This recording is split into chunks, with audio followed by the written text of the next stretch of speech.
As reformas trabalhistas e previdenciárias que foram anunciadas pelo governo federal pegou muita gente de surpresa e repercutiu bastante, né? Muita gente contra, achando que vai perder algum direito, enquanto outras apoiam a medida do governo, enfim.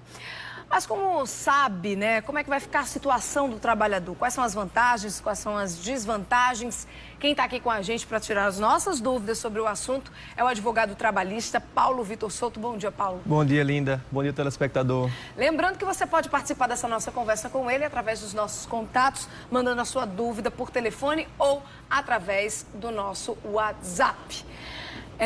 Para começar, quero que você fale melhor, né, sobre essas reformas propostas aí pelo governo. São definitivas? Não, Linda. É isso que é extremamente importante a gente tranquilizar tanto o segurado da Previdência quanto o trabalhador em geral. Essas propostas não têm nada de definitivo ainda. A reforma trabalhista, sequer é um projeto de lei ainda, sequer foi encaminhada para o Congresso Nacional. Ou seja, tudo que está se ventilando em relação à proposta da reforma trabalhista são apenas ideias do governo e promessas, certo? Em relação à proposta da reforma previdenciária, ela já se tornou um projeto de emenda constitucional, já foi encaminhada ao Congresso, mas ainda terá que ser discutido no Congresso Nacional e passar por diversas votações.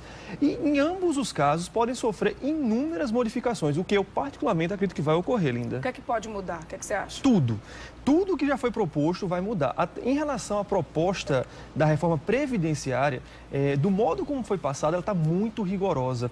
Não acredito, é uma opinião pessoal minha, que o Congresso vai deixar passar sem que haja modificações em relação ao teto, em tempo de contribuição, em relação à idade mínima para se aposentar. Há muitas questões que são extremamente rigorosas em relação à pensão por morte, havendo a redução desse benefício para 50% e mais 10% subsequentes para cada segurado a mais.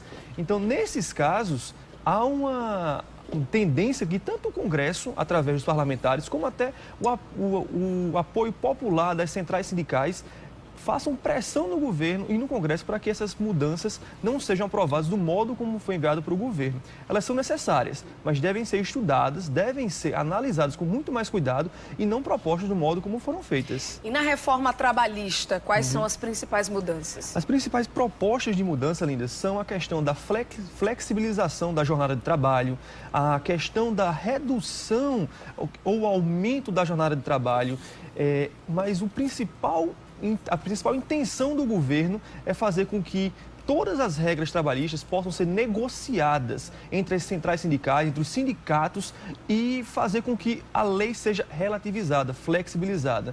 Uma das principais propostas é a questão da redução do intervalo entre a jornada para 30 minutos, a questão do aumento da jornada de trabalho para 12 horas, desde que haja a compensação posterior, entre várias outras que realmente têm que ser analisadas e ainda serão propostas em definitivo para o Congresso. A gente já tem pergunta do telespectador, né, Desirê? Verdade. Bom dia, Paulo. É a Ada de Mangabeira. Ela diz o seguinte: a profissão de vigilante armado tem direito a se aposentar com 25 anos de serviço?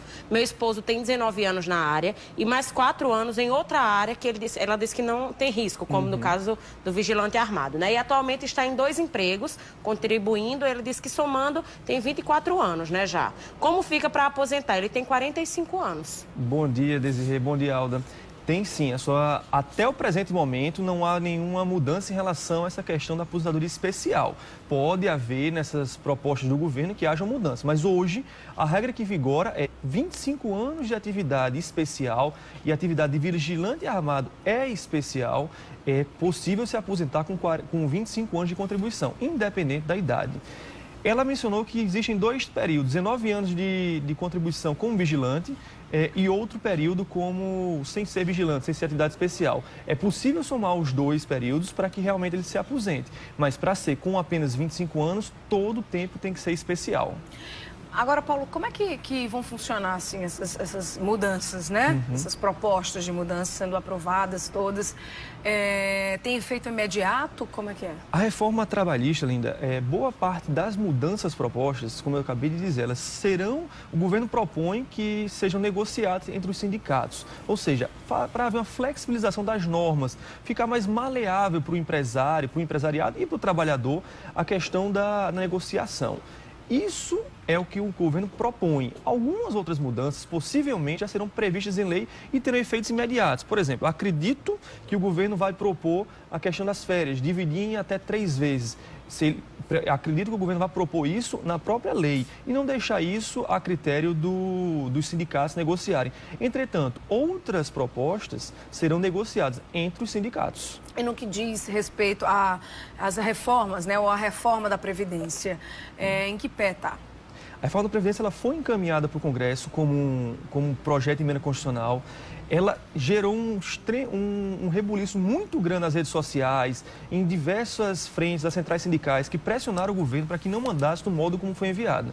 Ela vai ser submetida ao crivo do Congresso, vai ser analisada pela CCJ, Comissão de Constituição e Justiça, e posteriormente ela pode ser aprovada do modo como está ou não. Como eu disse, acredito que não será, acredito que várias questões serão modificadas e isso vai levar um certo tempo, até porque, por se tratar de uma proposta de emenda à Constituição, o rito no Congresso ele é mais demorado e precisa de mais votações no Congresso. Pergunta aqui da Dalva, de Mangabeira, ela está dizendo que é pescadora e queria saber como é que fica a aposentadoria. Ela tem 50 anos e faltavam 4 anos para a aposentadoria dela.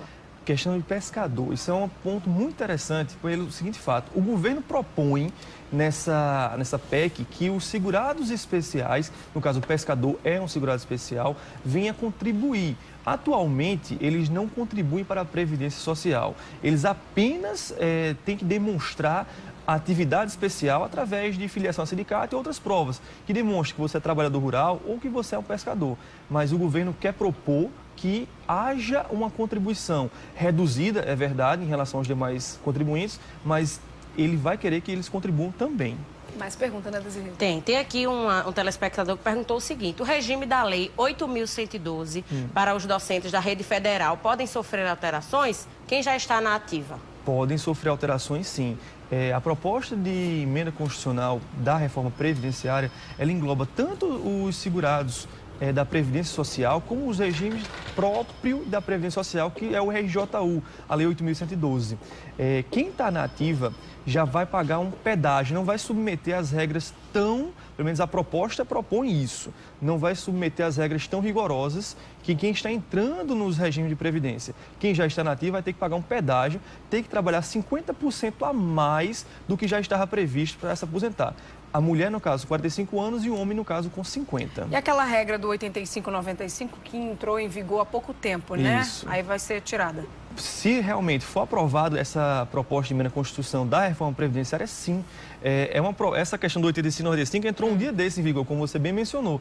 Entretanto, para você ver a instabilidade do governo, a questão da necessidade de se modificar o regime de previdência da gente, do Brasil como um todo, já vão com a intenção de modificar tudo. O presidente Michel Temer afirmou que não adianta ficar fazendo remendos, eu até concordo com isso. Entretanto, não adianta também ficar modificando sempre, como a intenção. A pensão por morte também vai ter mudança, não? Pela proposta, sim. Há uma redução dela de 50% para 50% do valor de contribuição, com um acréscimo de 10% a mais por segurado, por pensionista. Além disso, há uma intenção de que a pensão por morte não seja mais reajustada de acordo com o salário mínimo. E isso lhe dá um prejuízo grande. Para o segurado entender, atualmente, quando reajusta o salário mínimo, ela vai ser reajustada junto ao salário mínimo.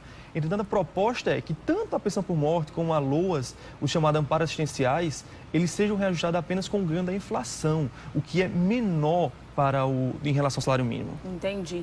E para a gente terminar, né, tem alguma previsão aí para essas reformas entrarem em vigor? Não há previsão. Vai depender, como eu costumo dizer, da força do governo perante o Congresso Nacional. Eles já demonstraram que existe essa força, mas essas propostas de reformas são muito severas, são muito rigorosas e a tendência é que a pressão popular faça com que isso tramite mais devagar e que o Congresso analise com mais cuidado todas essas propostas. Muito bem. Paulo Vitor Souto, nosso comentarista, aliás, nosso colunista aqui do Correio Manhã.